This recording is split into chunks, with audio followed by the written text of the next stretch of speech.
sont nets pour être impactants, c'est ce que Nietzsche appelle la volonté de puissance, mais le management est très souvent réduit aujourd'hui à de la technicité et à du procédural.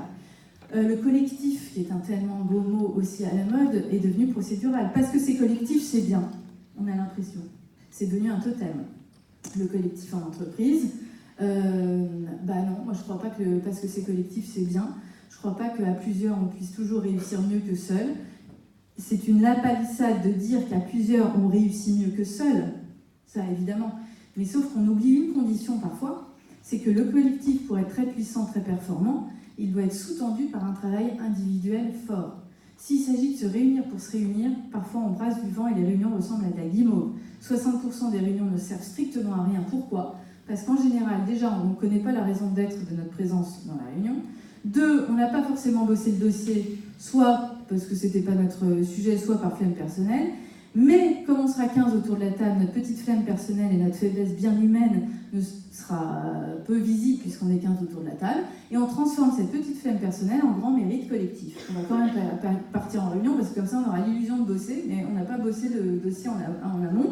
Résultat, ça dévitalise les esprits. Parce que quand on sort de sa journée de boulot en disant j'ai passé 3 heures de réunion qui n'ont servi à rien, où j'ai pas eu l'impression de pouvoir dire ce que j'avais envie de dire, etc., c'est dévitalisant. Et là, l'entreprise a tort, parce que c'est pas elle la responsable, mais enfin devient indésirable aussi, parce qu'on se dit mais si c'est pour passer ma vie dans des réunions à pas oser dire à mon collaborateur que son idée est nulle, etc., c'est terriblement nivelant.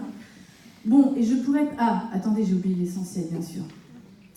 C'est la dernière fois que j'en parle parce que j'en ai trop parlé et puis vraiment ça commence à être pas possible. Le bien-être en entreprise est devenu un process. Maintenant, il faut être heureux, on n'a pas le choix, il faut être bien, il faut mettre tout en place. C'est un impératif de bonheur, c'est une bonté despotique, une tyrannie de la bonté, enfin du bien-être. Et on met évidemment donc la QVT, qualité de vie au travail, les CHO, je sais, les Chief Happiness Officer, je ne sais pas si vous en avez. Vous en avez ? Bon, alors j'y vais. C'est un emploi fictif.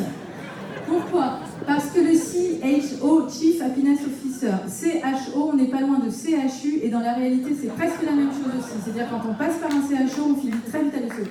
Pourquoi ? Le CHO, le CHO, pourquoi c'est un emploi fictif ? C'est pas une boutade. Il prétend s'occuper d'une fiction. C'est pour ça que je dis que c'est un emploi fictif. Pourquoi ? Parce que le bonheur est une fiction.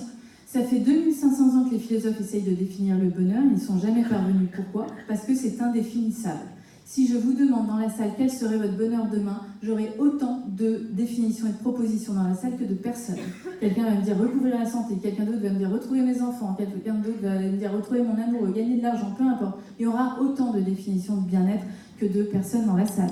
C'est pour ça que vous savez, Pascal Bruckner a une formule magnifique, je trouve, pour définir le bonheur qui est indéfinissable. Il dit « c'est une eau qui épouse 1000 formes, mais qu'aucune forme n'épuise. » C'est exactement ça le bonheur. Donc prétendre gérer le bien-être des gens ou des collaborateurs, c'est fictionnel d'une certaine façon. Le bonheur est une affaire entre soi et soi-même. C'est très personnel, mais maintenant on se fait assister pour tout et même pour le bonheur, pour être heureux. Donc j'enchaîne pas là-dessus parce que c'est mon dernier livre et je me fais bien chahuter.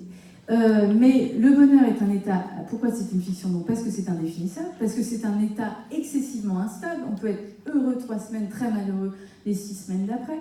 Et c'est un état qui dépend de personnes qui vont bien au-delà de la sphère strictement professionnelle. Si mes enfants vont mal, je travaille nécessairement moins bien. J'ai pas mon esprit accaparé à mon boulot.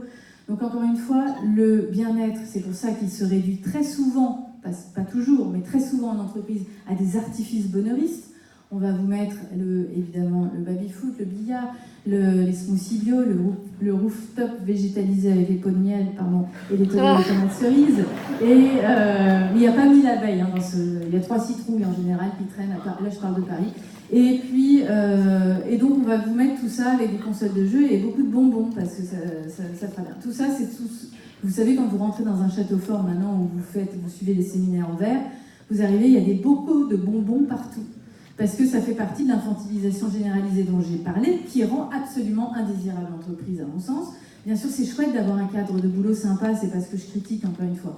Mais prétendre que ça peut rendre les collaborateurs heureux, c'est vraiment là le stade de trop, si vous voulez. J'ai jamais vu un salarié partir d'une entreprise parce qu'il n'y avait pas de baby-foot, ça s'est jamais vu encore. Et l'autre jour, non, les bonbons, c'est drôle parce qu'on a l'impression que l'entreprise met ça pour rendre le truc fun, cool et sympa. Et puis l'autre jour, j'arrive dans ma chambre, dans un château fort, et sur mon oreiller, il y avait, je ris parce qu'il y avait des bonbons, vous savez, des crocodiles et des fraises, des petits sachets comme ça. Et je me suis dit, j'ai 40 ans, mais mettez-moi de la bière, du champagne, du Porto, mais j'ai d'autres vices que le bonbon maintenant. Mais c'est fou, à 40 ans, on vous propose encore des bonbons. Bah ça, c'est plus possible non plus pour moi. Je trouve que bon, j'aime bien les bonbons, mais enfin, c'est pas un truc très attractif non plus.